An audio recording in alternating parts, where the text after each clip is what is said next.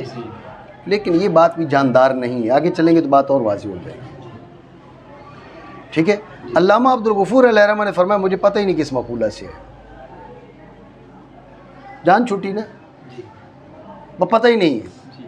علامہ حسام الدین اصفہانی علیہ رحمہ نے فرمایا کاش کہ ان کو میری بات پہنچ جاتی. ٹھیک ہے؟ اب مثال بڑوں کے بیچ ایسی دینی نہیں چاہیے، لیکن ایک بندہ تحریریں لکھتا ہے اور کہتا ہے کہ کاش فلاں کو میری تحریر پہنچ جائے. ٹھیک ہے نا؟ تو خود اس کی اپنی تحریر یہ ہوتی ہے کہ خود اسی سے بیان کروائیں تو اس کو نہیں آتی. ٹھیک ہے نا؟ سمجھ گئے نا کس کی بات کر رہا ہوں؟ میرے پاس آیا تو میں نے کہا یہ جو حوالہ دی یہ کتاب کس کی ہے؟ اب ڈھونڈنے لگے کہ اس کو پتہ ہی نہیں کتاب کس کی ہے. ٹھیک ہے؟ مناظرہ کرنے آیا. ٹھیک ہے؟ تو اب یہ پتہ نہیں کہ کتاب کس کی ہے.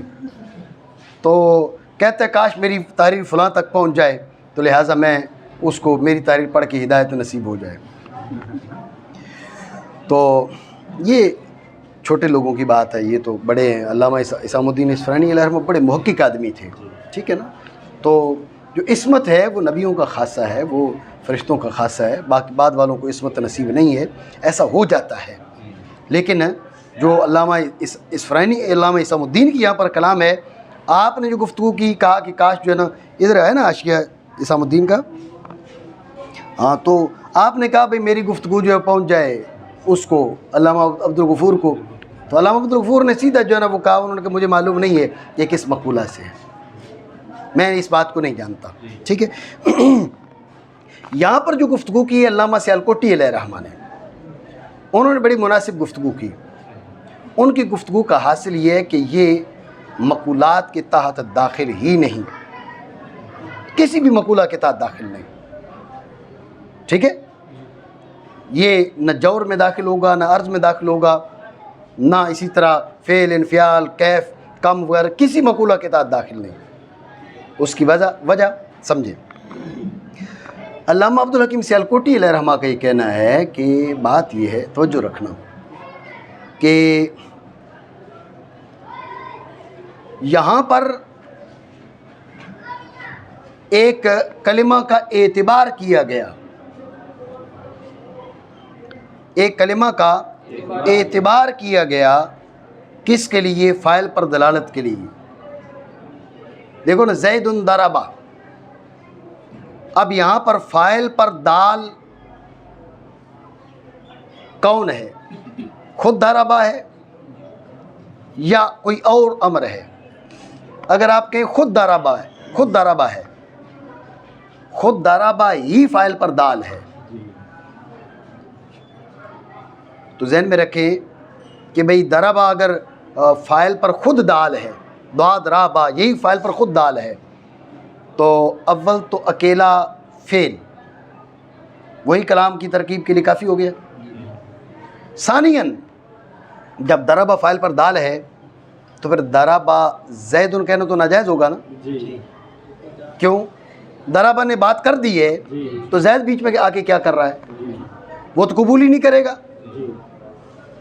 سمجھ رہے ہو بات کو؟ سو ماننا پڑے گا کہ ضربہ کے ساتھ کوئی اور امر ہے، وہ فاعل پر دال ہے، لیکن اس امر کے اعتبار کے لیے ضربہ کا ذکر کافی ہے۔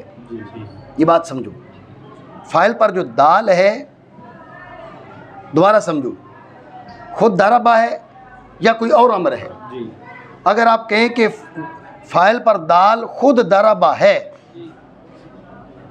اکیلے ضربہ، ضاد رابہ اور اس کی ہیئت، یہ فاعل پر دال ہے، تو اس میں ایک خرابی یہ ہے کہ جب یہ دال ہوا تو اب اکیلے فعل سے کلام مرکب ہو گئی، ٹھیک ہے۔ ہو سکتا ہے تم اس کو اتنا بعید نہ جانو، لیکن بودھ وہاں پر ظاہر ہوگا کہ جب تم نے کہا ضربہ زید، اب ضربہ فاعل پر دال ہے نا، تو زید بیچ میں کیا آ کے کر رہا ہے؟ وہ تو قبول ہی نہیں کرے گا، ٹھیک ہے۔ آپ نے ضربتو کہا، ضربتو، جی ضربتو، تو یہ تا کو قبول ہی نہیں کرے گا، کہے گا میں پہلے فاعل پر دلالت کر رہا ہوں، یہ تکرار کیوں کر رہے ہو؟ سمجھ رہے ہو؟ تو ضربہ فاعل پر دال نہیں ہے، امر آخر فاعل پر دال ہے، سمجھ رہے ہو؟ لیکن اس امر آخر کے اعتبار کے لیے ضربہ کا ذکر کافی ہے۔ یہ الفاظ میرے ذہن میں رکھو، ضربہ فاعل پر دال نہیں ہے، ضربہ کے ساتھ ایک اور امر معتبر ہے، سمجھ رہے ہو؟ ضربہ فاعل پر دال نہیں ہے، ضربہ کے ساتھ ایک اور امر معتبر ہے، وہ فاعل پر دال ہے، لیکن اس کے اعتبار کے لیے ضربہ کا ذکر کافی ہے، اس کے ساتھ کسی اور چیز کے ذکر کی حاجت نہیں ہے۔ اتنی بات سمجھے؟ ٹھیک ہو گیا۔ وہ جو اس کا اعتبار ہے امر آخر، اس کو یہاں پر اس کلام کا جز مانا جا رہا ہے اور فاعل کا دال مانا جا رہا ہے۔ اتنی بات سمجھے؟ کلام کا جز مانا جا رہا ہے اور فاعل کا دال مانا جا رہا ہے۔ جب یہ بات آپ کے ذہن میں آ گئی تو اب وہ کس مقولہ سے ہونا چاہیے؟ کس مقولہ سے ہونا چاہیے؟ اہل لغت کو اس کی محتاجی ہے؟ اہل لغت کی اس سے غرض ہی کوئی متعلق نہیں ہے۔ بھائی کچھ بھی ہو، ہم نے کون سا اس کو ذکر کرنا ہے؟ ہم نے اس کو ذکر ہی نہیں کرنا، اس کے ذکر سے ہمارا تعلق ہی نہیں. سمجھے بات کو؟ وہ صرف ایک امر اعتباری ہے بس. جب وہ ایک امر اعتباری ہے، امر حقیقی ہے ہی نہیں، لہٰذا وہ مقولات کے تحت داخل ہی نہیں. علامہ عبدالحکیم سیالکوٹی کی کلامی ہے، وہ کسی بھی مقولہ کے تحت داخل نہیں. محض اعتبار معتبر نے اعتبار کیا ہے، اہل لغت نے اس کا اعتبار کیا ہے، امور حقیقیہ میں وہ داخل ہی نہیں. جب امور حقیقیہ میں وہ داخل ہی نہیں تو لہٰذا وہ کسی بھی مقولہ سے نہیں. اب یہ جو میں نے کہا تھا بھئی جنہوں نے کہا یہ مقولہ کیف سے، وہ مقولہ کیف سے کیسے بن رہا ہے؟ جب اس کو ہم نے صرف اس حیثیت سے اعتبار کیا کہ وہ کلام کا جز ہونے کی حیثیت سے اور فاعل پر دال ہونے کی حیثیت سے، اس حیثیت سے ہم نے اس کا اعتبار کیا، امور حقیقیہ سے ہے ہی نہیں. جب امور حقیقیہ سے نہیں ہے تو لہٰذا یہ مقولات میں سے کسی کے تحت داخل نہیں، نہ حرف نہ صوت نہ کچھ اور. بات سمجھے نہیں؟ ایک بار پھر سمجھے. علامہ اصفرینی جو ہے، علامہ اسام الدین، ان کی کلام کا میں آپ کو رد بتا چکا، ان کی کلام مناسب نہیں ہے. تو بعض حضرات نے کہا مقولہ کیف سے ہے. انہوں نے کیوں کہا مقولہ کیف سے؟ انہوں نے کہا کہ یہ جو تعمیم ہے، یہ جو تفصیل ہے کہ یہ ہوا، یہ الکیفیت العارضۃ للصوت میں ہے، اس کی کیفیت کیسی ہونی چاہیے، اس لیے مقولہ کیف سے بات مکمل ہونے دیں. یہ مقولہ کیف سے، سمجھ رہے بات کو؟ تو یہ بات بھی مناسب نہیں ہے. اس کی وضاحت میں نے جیسے آپ کو پہلے بتایا آگے چل کے ہو جائے گی. اب علامہ عبدالغفور علیہ رحمہ نے فرمایا کہ یہ کس مقولہ سے؟ کہا مجھے نہیں پتا کس مقولہ سے، میری دانست میں نہیں ہے کہ یہ کس مقولہ سے. تو علامہ اسام الدین نے کہا مجھے پڑھ لیتا تو تجھے بھی پتہ چل جاتا کس مقولہ سے. ٹھیک ہے. تو علامہ اسام الدین کو پھر خود بھی شک پڑ گیا. رسالہ وضعیہ میں پھر کوئی اور جو ہے وہ رخ اختیار کر گئے. علامہ اسام الدین کو اندازہ ہو گیا بھئی وہ جو پہلے بات کی تھی اس میں تھوڑا سقم ہے. ٹھیک ہے. یہاں پر انہوں نے فرمایا عاشق جامی میں، عاشق شرح جامی میں، کہ بھئی ان کو میری بات پہنچ جاتی تو ان کو پتہ چل جاتا کس مقولہ سے. لیکن حق یہ ہے کہ علامہ اسام الدین علیہ رحمہ کو خود اشتباہ لگا، دال اور مدلول میں فرق نہ کرنے کی وجہ سے انہوں نے اس قسم کی گفتگو کی ہے. علامہ عبدالحکیم سیالکوٹی رحمۃ اللہ تعالیٰ علیہ نے یہاں پر جو گفتگو کی وہ بہت مناسب ہے. علامہ سیالکوٹی علیہ رحمہ نے یہاں پر فرمایا کہ حاصل گفتگو یہ ہے کہ یہ کسی بھی مقولہ کے تحت داخل نہیں. تفصیل اس اجمال کی یہ ہے کہ ہم دیکھتے ہیں زید ضربہ، یہاں پر ضربہ پہ ضربہ خود فاعل پر دال ہے یا امر آخر فاعل پر دال ہے. اگر آپ ضربہ کو خود فاعل پر دال مانیں، پہلی خرابی یہ ہوگی اکیلے فعل جو ہے وہ کلام کی ترکیب کے لیے کافی، یہ اجماع نحات کے خلاف. اور اگر آپ اس کو اتنا بعید نہ جانیں تو کم از کم یہ بہت ضرور ہوگا اب یہ فاعل کو قبول نہیں کرے گا. اور میں مستقل ہوں، ضربہ کہے گا میں مستقل ہوں، میں فعل بھی ہوں میں فاعل بھی ہوں. جب میں فعل اور فاعل ہوں، یہ بعد میں زیدن کیوں لگا رہے ہو، ضربتو میں تا کیوں لگا رہے ہو، ضربتا میں تا کیوں لگا رہے ہو؟ میں تو خود دلالت کر رہا ہوں نا فاعل پر، میں خود دلالت کر رہا ہوں. جب میں خود دلالت کر رہا ہوں تو میں فاعل کو قبول نہیں کروں گا. یہ فاعل کو قبول کرتا ہے. یہ دلیل ہے اس بات کی کہ ضربہ وہ خود فاعل پر دال نہیں ہے، بلکہ اس کے ساتھ ایک امر کا اعتبار کیا جاتا ہے اور وہ امر فاعل پر دلالت کرتا ہے. ضربہ فاعل پر دال نہیں ہے، ضربہ کے ساتھ امر آخر فاعل پر دال ہے. البتہ وہ جو امر آخر ہے اس کا ذکر ضروری نہیں ہے، اس کے ذکر کے لیے اکیلے ضربہ کافی ہے.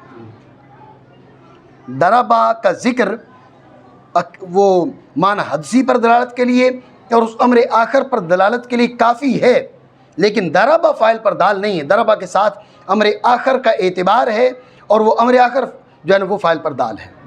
اتنی بات سمجھے؟ اب وہ امر آخر کیا ہے؟ اس کو یہاں پر کلام کا جز ہونے کی حیثیت ہے، حاصل ہے، کلام کا جز ہے اور فاعل پر دلالت ہے. اتنی حاجت ہے ہم کو، اتنی ہمیں ضرورت ہے. آگے وہ کس مقولہ سے ہونا چاہیے؟ جب وہ ایک امر صرف اعتبار کیا، صرف اس کا اعتبار کیا. جب اس کا صرف اعتبار کیا، اب کس مقولہ سے ہونا چاہیے؟ اس سے ہماری کوئی غرض متعلق نہیں ہے. جب اس سے ہماری کوئی غرض متعلق نہیں ہے لہٰذا وہ محض امر اعتباری کسی بھی مقولہ کے تحت اس کا داخلہ ہے ہی نہیں. جب کسی بھی مقولہ کے تحت وہ داخل نہیں تو لہٰذا جنہوں نے کہا تھا مقولہ کیف سے، ان کی بات بھی بلا دلیل ہے۔ اتنی بات سمجھے نہیں سمجھے؟ یہ علامہ عبدالحکیم سیالکوٹی علیہ رحمہ کی گفتگو ہے، جس کا اصل ہے کہ کسی بھی مقولہ کے تحت داخل نہیں۔ یہ بات زیادہ مناسب ہے۔ ٹھیک ہو گیا، آپ کہیں۔ جب علامہ جامی علیہ رحمہ نے فرما دیا کہ لیس من مقول حرف و صوت، یعنی کہ یہ حرف و صوت کے مقولہ سے نہیں ہے، تو مطلب کسی اور مقولے سے ہے۔ پھر علامہ عبدالحکیم صاحب نے فرمایا کہ یہ جو ہے کہ مقولہ کسی بھی مقولے سے نہیں ہے، تو یہ پھر کہنا درست نہیں ہوگا نا کہ حرف و صوت سے نہیں ہے۔ نہیں، ایسا نہیں ہے۔ علامہ جامی رحمۃ اللہ تعالیٰ علیہ نے کہا کہ مقول حرف و صوت سے نہیں ہے، یہ نہیں کہا کہ کسی اور سے ہے۔ علامہ جامی نے مقول حرف و صوت سے ہونے کی نفی کی ہے، ٹھیک ہے، صرف اتنی بات کی ہے۔ آیا کسی مقولہ سے ہے یا نہیں ہے، اس کی تو علامہ جامی علیہ رحمہ نے بات ہی نہیں کی، ٹھیک ہے۔ آپ یہ کہہ سکتے ہیں کہ بھئی اگر کسی بھی مقولہ سے نہیں تھا تو پھر مقولہ حرف و صوت ہی کی نفی کیوں بالخصوص، یہ کہا جا سکتا ہے۔ لیکن اس کا جواب یہ ہے کہ بھئی مقولہ تو یہ ہے تو کسی بھی مقولہ سے نہیں، لیکن مقولہ حرف و صوت کی بالخصوص نفی اس لیے کہ دعویٰ کیا تھا کہ یہ لفظ حقیقی نہیں، تو لفظ حقیقی نہ ہونے کے لیے مقولہ حرف و صوت کی نفی ضروری تھی۔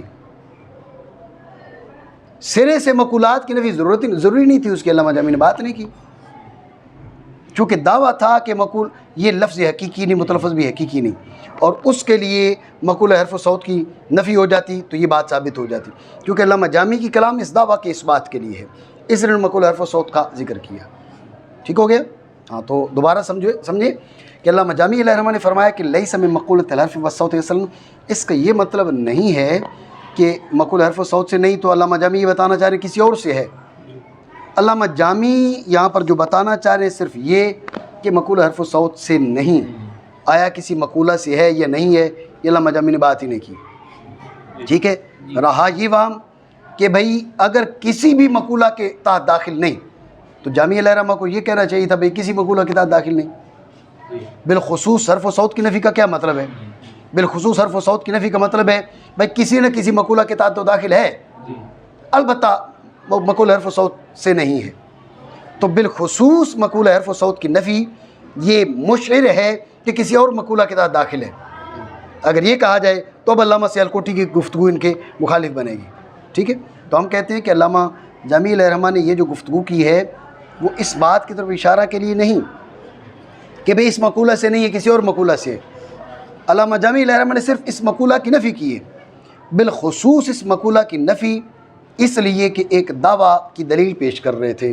دعویٰ کیا تھا کہ لیس بلفظ حقیقتاً، لیس بلفظ حقیقتاً، لیس بمتلفظ بہ حقیقتاً، یہ حقیقی طور پر متلفظ بہ نہیں ہے، اور اس دعویٰ کے اس بات کے لیے اس کا مقولہ حرف و صوت سے ہونا منفی ہو جائے تو یہ بات ثابت ہو جاتی تھی۔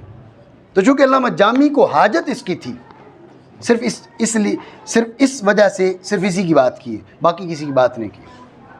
اور سر دوسرا سوال یہ ہے کہ آپ نے صوت پہ بات کی کہ صوت جو ہے یہ عام ہے اور حرف جو ہے کہ خاص ہے، تو انہوں نے پہلے حرف کی نفی کی پھر جو ہے کہ صوت کی نفی کی۔ اگر ڈائریکٹ صوت کی نفی کر دیتے تو پھر عام کی نفی خود ہی اور خاص کی نفی خود ہی ہو جاتی، کیونکہ عام کے تحت داخل ہے۔ ٹھیک ہے، یہ بھی ہو سکتا تھا کہ ابتدا میں کیا جاتا وہ صوتی کی اس ذریعے سے میں مقولہ صوتی اصلاً، یہ ہو سکتا تھا، ٹھیک ہے۔ لیکن اذ لیس من مقولۃ الحرف والصوت اصلاً، اس میں جس اسلوب سے مبالغہ حاصل ہے وہ اکیلے لیس من مقولۃ الصوت سے یوں ذکر کیا جاتا تو وہ مبالغہ حاصل نہ ہوتا، ایک چیز۔ دوسری بات یہ ہے کہ جس کے بارے میں ہم گفتگو کر رہے ہیں وہ مقولہ حرف سے ہے، صرف مقولہ صوت سے نہیں، مقولہ صوت کی قسم حرف سے ہے، ٹھیک ہے نا۔ حرف سے لفظ کا جو تعلق ہے وہ بلا واسطہ ہے، ٹھیک ہو گیا۔ جب یہ لفظ حقیقی ہے، متلفظ بھی حقیقی ہے، متلفظ بھی حقیقی جو ہے یہ مقولہ حرف سے شمار ہوتا ہے، مقولہ حرف پھر آگے مقولہ صوت میں شمار ہوتا ہے، ٹھیک ہو گیا۔ تو اب جو حرف کا تعلق ہے یہ بلا واسطہ ہے اس کے ساتھ، کس کے ساتھ؟ لفظ حقیقی کے ساتھ۔ تو لفظ حقیقی کی نفی کے لیے حرف کی نفی چاہیے تھی، حرف کی نفی کر دی۔ تو اب اگر کہتے ہیں صوت کی نفی کرتے نفی جب بھی ہو جاتی، لیکن صوت کا اس سے تعلق کس لحاظ سے جا کر ہوتا؟ ایک قسم کے لحاظ سے، اور حرف کا اس سے تعلق بلا واسطہ ہے، قسم کے لحاظ سے نہیں ہے۔ اس سے پہلے حرف کی بات کی، کہا جس کے ساتھ اس کا تعلق ہے یہ وہی نہیں ہے، وہ کیا اس سے عام بھی نہیں ہے، بھائی وہ انسان نہیں، انسان کو جب وہ تو حیوان بھی نہیں ہے۔